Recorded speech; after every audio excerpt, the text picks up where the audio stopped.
tenemos en común las 4 docentes que vinimos hoy del Instituto de Hidrología es justamente nuestro lugar de trabajo. Las 4 pertenecemos al Instituto de Hidrología de Llanuras. Es una institución que se dedica a la investigación científica más que nada. Yo soy bióloga, Guadalupe es agrónoma, Mari es geóloga y Georgina es ingeniera en recursos hídricos. Entre las 4 vamos a intentar darles una descripción general de los distintos ambientes que vemos en este lugar, que es nuestra área de estudio también, que es la cuenca del Arroyo del Azul.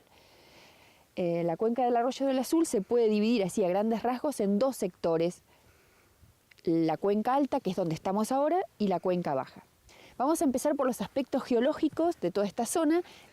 Acá vemos la provincia de Buenos Aires y vemos cuáles son las grandes, se llaman elementos morfoestructurales o unidades estructurales que tiene la provincia. Algunas de ellas, como es Ventaña y Tandilia, las podemos ver. Hay otras que son cuencas que no las vemos. ¿Y no las vemos por qué? Porque han sido colmatadas, cubiertas, o sea, rellenas de sedimento, y son las llanuras que nosotros vemos dentro de la provincia, ¿sí? Ahora nos vamos a concentrar en esta parte de la provincia de Buenos Aires. ¿Por qué? Porque en este sector, ustedes lo ven como un puntito, pero está dibujada la cuenca del Arroyo del Azul. Nosotros en este momento estamos en un punto próximo a lo que es el sistema de Tandilia. Estas sierras, que son sierras muy antiguas, se extienden con un rumbo que es noroeste-sureste. La otra unidad morfoestructural que nos interesa y mucho es la cuenca del Salado. ¿Por qué nos interesa a nosotros? Porque todo el agua que cae, el agua tanto superficial como el agua subterránea, drena siempre en este sentido, buscando la cuenca del Salado. Que estamos hablando más o menos desde el Jurásico, dentro de la era Mesozoica, el periodo Jurásico, es cuando empieza, hace 200 millones de años, es cuando esa cuenca se origina y desde ese momento hasta la actualidad se viene colmatando de sedimentos. ¿Qué información tiene un mapa geológico? Básicamente, la litología, las rocas que forman estas sierras. Y también las estructuras geológicas, las fallas, si hay pliegues, ¿qué hay? ¿Cuáles son las estructuras geológicas que hay en esta zona? ¿Sí? Vamos a empezar por la litología. Lo rojo, que es todo este sector que tenemos acá, son rocas del Proterozoico, que es la era precámbrica. Tienen una edad aproximada de 2.200 millones de años. Estas rocas, geológicamente, se conocen con el nombre de Complejo Buenos Aires. Complejo Buenos Aires, o nosotros lo llamamos basamento cristalino, ¿sí? ¿De qué están compuestas? Rocas ígneas y metamórficas. ¿Dónde las encontramos? Acá, en los alrededores, tenemos estas rocas, 2.200 millones de años, y son ígneas y metamórficas. Luego, si nos vamos para Tandil, ahí también vamos a tener estas rocas. Todo lo que está en azul, que es poco en relación a lo que tenemos en rojo, son rocas que dice que son neoproterozoicas. ¿Qué quiere decir neo? Nuevo. O sea, son del precámbrico ya con el límite con la era paleozoica. Tendrían algo de 500 millones de años. ¿Cuál es el origen de estas rocas? Son rocas marinas, de origen marino. En esa época toda esta zona estaba cubierta, toda esta zona menos los puntos un poquito más elevados, estaba cubierto por el mar. Son las calizas y las dolomías que tenemos en las sierras. ¿A dónde las encontramos estas calizas y dolomías? Justamente en la zona de Sierras Vallas, en la zona de Olavarría, que son los lugares donde justamente el desarrollo económico que tiene esta región es gracias a esa transgresión marina que ocurrió hace 500 millones de años. Y después ven lo amarillo, que está como más acotado a lo que es el sur del sistema de Tandilia, y en este sector más próximo a lo que es Mar del Plata, que es la formación Balcarce, y es más reciente todavía. Es del Ordovícico-Silúrico, periodo Ordovícico-Silúrico ya dentro de la era Paleozoica. Fíjense los millones de años, 480, 440 millones de años. ¿Cómo se originan estos depósitos? También por una transgresión marina, otra transgresión marina que hubo posterior, ¿no? Y son también rocas de tipo sedimentarias, son más que nada rocas, son areniscas. Algo también que les quiero contar es que lo que tenemos acá nos está indicando que es una falla. Esa falla es la que da origen, digamos, a que estas sierras estén elevadas. Una característica de estas rocas es que se van profundizando. Las rocas comienzan a profundizarse en dirección hacia el noreste. Fíjense que esta ya es la cuenca del Arroyo del Azul, en nuestra zona de estudio. Tiene 6.000 kilómetros cuadrados de superficie.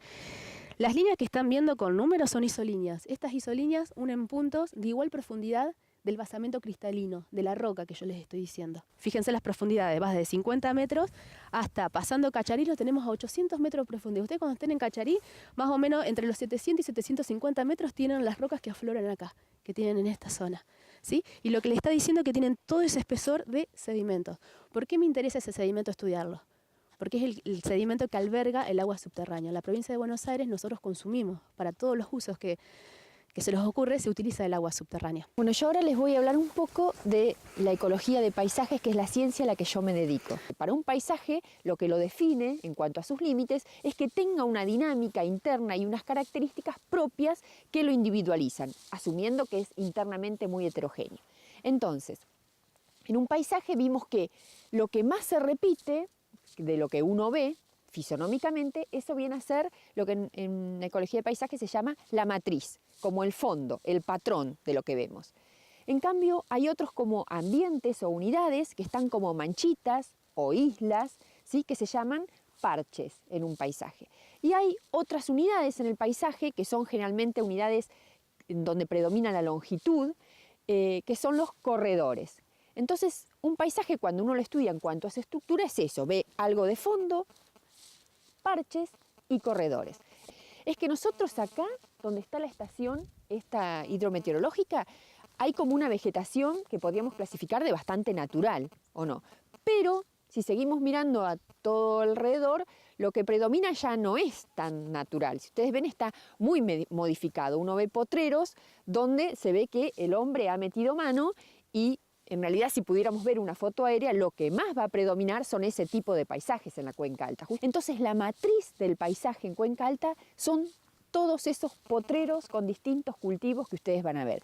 Y esto, lo que vemos como vegetación natural, son parches, que mientras que, ¿qué podemos considerar como corredores en Cuenca Alta?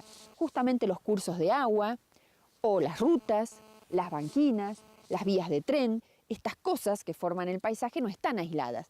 Hay relación entre un parche y el otro, hay relación entre un corredor y un parche. La matriz se ve modificada y eso significa que también un paisaje tiene una dinámica, va cambiando continuamente. Lo que a veces funciona como parche, otras veces se unen entre sí y son un corredor. Lo que en un tiempo es una matriz, el hombre puede transformar ese paisaje y hacer que la matriz se convierta en parche, como lo que veíamos recién. La ecología de paisajes con lo que trabaja es justamente con lo que ustedes pueden ver. Entonces, con lo que más trabajamos es con lo que nos indica, nos da señales de lo que pasa en el paisaje, y es la vegetación. Por eso, mi variable más importante para entender un paisaje para mí es la vegetación. Acá, como ven, lo que les decía Hilda acerca de la matriz y los parches, fíjense, la matriz son todos cuadraditos o rectangulitos, que son los potreros. En esta zona vamos a ver que esa matriz está bien diferenciada, esos potreritos están bien marcados, propio de cosas contrastantes que hay entre esos cuadraditos. Bueno, esas cosas contrastantes acá en la Cuenca Alta son los cultivos, y en otras partes más chiquititas, que son los parches que decía Hilda, fíjense, estarían los afloramientos rocosos y toda la red de drenaje, que acá está bien encauzada, que forman nuestros, por ejemplo, acá en esta zona el arroyo Santa Catalina. La capacidad productiva del suelo determina lo que se puede implantar en ese suelo, qué puede producir ese suelo. Entonces, en esta zona de la Cuenca Alta hay distintos tipos de suelo con algo que nos interesa a nosotros los agrónomos, con distinta profundidad efectiva, es decir, con distinto espesor que pueden ocupar las raíces. Acá, en la Cuenca Alta, hay suelos que tienen un espesor más grande y hay otros que tienen un espesor más escaso. Asociados a la presencia de roca, como mostraba Mari, hay zonas que acá vamos a encontrar cerca la roca, entonces la profundidad efectiva de ese suelo se va a ver limitada y ese suelo va a ser apto para ciertos cultivos, y hay zonas en donde la profundidad es mayor, entonces las raíces van a poder ocupar mayor espacio, entonces los cultivos van a ser otros los que puedan ocupar ese suelo. Entonces, en esos suelos profundos se van a poder desarrollar, por ejemplo, si hablamos de cultivos de verano, se van a poder desarrollar maíz, girasol, que son cultivos que tienen un porte alto, tienen raíces que profundizan mucho, entonces pueden ocupar toda, la planta tiene la capacidad de ocupar todo ese suelo y tomar el agua y los nutrientes que necesita para su desarrollo. Otro cultivo de verano, pero que puede que tiene un porte un poco menor es la soja. El cultivo de soja puede ocupar suelos que están menos desarrollados, y cultivos de invierno, acá que ya en julio, en agosto se empiezan a sembrar en la cuenca, serían trigo, cebada y en algunos casos colza. Para conocer y desarrollar todas las investigaciones necesitamos saber el agua, la presencia de agua en la cuenca, en las diferentes expresiones que la podemos encontrar. La primera es la precipitación, y necesitamos, para conocerla, medirla, saber diferentes lugares donde precipita y en qué cantidad. Lo mismo en los cursos de agua presentes en la cuenca, que bueno, acá estamos en el arroyo Santa Catalina, que es uno de los principales afluentes del Azul, y después también está el Videla, que es otro de los principales afluentes, que se unen al Azul, aguas arriba de la ciudad, y siguen hacia la desembocadura. Para poder medir el agua es que tenemos estaciones hidrometeorológicas, donde además de la precipitación y niveles de arroyo, medimos otras variables climáticas. Esta estación que tenemos acá es la de Siempre Amigos, es una estación que pertenece a la red de alerta de inundaciones de Azul, y está instalada desde 2005 funcionando, y se comunica a través de una radio a una repetidora que traslada toda la información que registran los sensores de la estación en Azul, en una central que está en el instituto.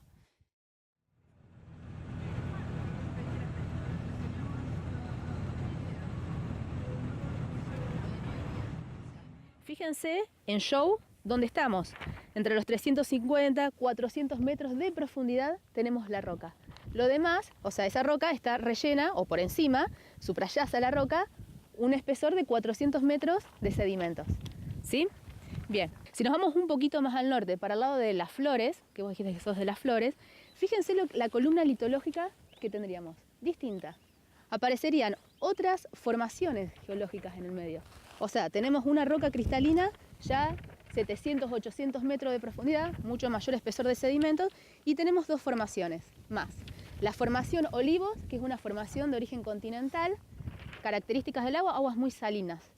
Y tenemos una formación Paraná, que es una formación de origen marino. Esta formación de origen marino ocurrió hace más o menos 20 millones de años, durante el Mioceno. En esa época es la época donde se está levantando la cordillera de los Andes. Entonces, al haber un levantamiento hacia el oeste, el bloque, o sea, la corteza, bascula y baja hacia el este. Al bajar, ¿qué pasa? El mar ingresa al continente, ¿sí? Y cubre una gran superficie. Todo lo que es la región pampeana la cubre entera. En el periodo cuaternario, hace poquitos millones de años, dominaba, digamos, las condiciones climáticas eran más áridas, no eran como las actuales. ¿Qué pasaba? Había vientos muy fuertes que venían del oeste. El viento venía del oeste, erosionaba, y todo ese material que sacaba del suelo lo depositaba al lado de la cubeta. Entonces hoy lo que se ve, lo que se estudia, que ahora Hilda les va a contar un poquito más, son cubetas de deflación, y del lado opuesto a la dirección dominante del viento, una acumulación de material, que es justamente el material que arrancaba el viento y lo tiraba al lado. Ustedes pueden mirar alrededor, cultivos no van a ver en esta zona. Entonces la matriz acá cambió. La matriz del paisaje, el fondo, son todos pastizales naturales, de distintos tipos. Algunos pastizales naturales son como esto que ven acá, pajonales, que se llaman, porque la especie que predomina, la que le da la fisonomía a esta comunidad vegetal, es la paja colorada. Es una especie autóctona de nuestra zona. Estos pastizales entonces naturales de pajonales y flechillares son la matriz, ¿sí? Y ahora entonces aquí, ¿quiénes son esos parches o islas que allá en Cuenca Alta, dijimos, eran justamente los relictos de esta vegetación? Acá no, acá ellos son la matriz, y los parches o islas son justamente ambientes como esto que vemos acá, como esta cubeta de deflación también hay parches que coinciden con la cuenca alta, los montes, los cascos de estancias, esos montes donde predominan más que nada los eucaliptos o falsos eucaliptos, olmos, fresnos, esos que rodean a las casas o a los puestos en los campos, también son islas en el paisaje. Y los corredores, esos ambientes más longitudinales y que atraviesan a lo largo del paisaje, acá siguen siendo el Arroyo del Azul o el Cañadón de Gutiérrez, que pasa por aquí muy cerca, las rutas, los costados de las rutas, las vías de tren, los alambrados, ¿sí? O sea, hay algunas cosas que siguen siendo comunes en cuanto a la función que cumplen en el paisaje y otras que cambiaron rotundamente cuál es el rol de ellos en el paisaje. Como decía Mari, esta es una cubeta, está plagado de cubetas de deflación Cuenca Baja. Si ustedes miraran una imagen satelital, verían como lunares en una matriz donde después les va a mostrar Guadalupe, no se diferencian potreros. Esos lunares son estas cubetas. Hay desde poquitos metros a algunas que tienen varios centenares de metros en cuanto a la dimensión de estas cubetas. Son cuerpos de aguas muy temporarios, son muy dinámicos, hay épocas en que están colmatadas de aguas, épocas en que ese agua llega y cubre parte del pajonal y épocas en que está absolutamente secas. Entonces el rol de estos parches o islas también cambia. A veces son fuente de agua para el ganado y otras veces está seco, pero crecen un montón de especies forrajeras, entonces es fuente de alimento para el ganado. Su propia función va cambiando. O sea, la estructura del ambiente cambia, ¿sí? Lo que tienen que saber es que este gran paisaje que ustedes ven ha sido en su origen muy trabajado por el viento. Tiene un inicio eólico, donde gracias a acumulación y deflación en distintos sectores se formó lo que vemos. Pero retrabajado ese paisaje por el agua. Ahora el gran protagonista de modelar el paisaje en nuestra zona es el agua, es otro el agente natural. Bueno, fíjense que el agua está imprimiendo en el paisaje unas características particulares. Fíjense que la línea de escurrimiento está marcando cómo es el patrón en el paisaje, que es totalmente diferente a la otra imagen, que todo se veía mucho más claro y delimitado. Bueno, al cambiar el paisaje, cambia el suelo, porque el suelo es consecuencia del paisaje en el que se encuentra. Entonces, ese criptosistema que era el suelo, al ser diferente, hace cambiar lo que hay encima, en este caso, como contaba Hilda, la vegetación es vegetación natural, y entonces el uso de la tierra es diferente. La aptitud de estos suelos es diferente para producir otras especies vegetales, y esas especies vegetales son o las pasturas naturales o algunas pasturas que se van mejorando, algunas pasturas implantadas en ciertos lugares donde la aptitud del suelo lo permite. ¿Qué pasa desde el punto de vista de la producción vegetal? Entonces, las raíces tienen menos disponibilidad de oxígeno. También la nutrición de estos suelos, la fertilidad química de estos suelos es diferente.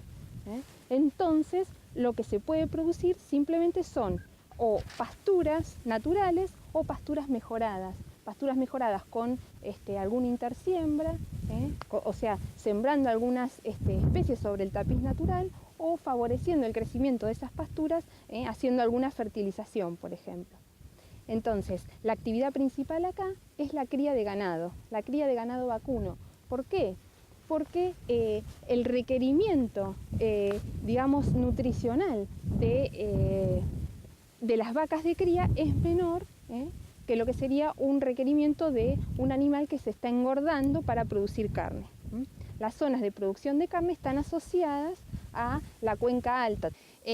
Todo lo que es el drenaje superficial del agua en lo que es cuenca baja del Azul es mucho más errático y ya el curso de los arroyos deja de ser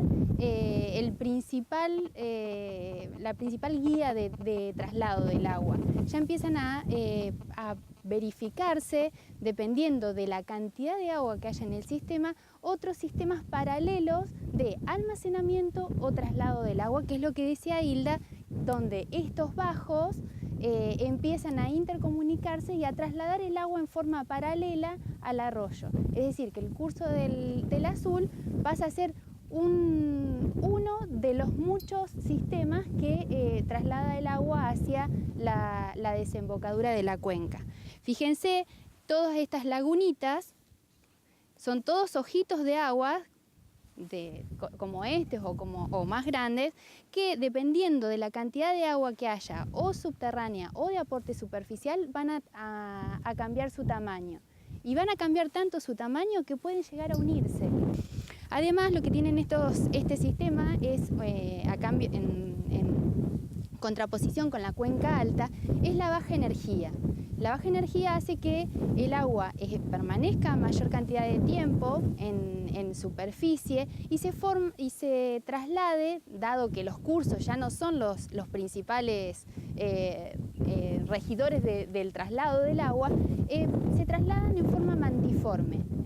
Son pequeñas láminas de pocos centímetros a menores de 1 metro que se van moviendo por toda la llanura ocupando grandes extensiones. Acá vamos a tener interacción y dependiendo del momento del año o de la época, hay épocas de sequía, años de sequía o años de inundaciones, donde el funcionamiento es totalmente diferente. Entonces ahí es donde necesitamos prestar atención y ya no podemos generalizar como podemos hacerlo en cuenca alta. Una de las características más llamativas de la llanura es la fragilidad del sistema, porque esta falta de energía hace que intervenciones que parecieran menores, como un zanjeo, un uso a lo mejor dicen, bueno, no pasa nada, sacamos todo este pastizal, ponemos algo, cualquier cultivo. Y eso influye enormemente en el comportamiento del sistema. Pues son sistemas frágiles que cualquier cambio en alguna de sus variables repercute enormemente en la respuesta del sistema.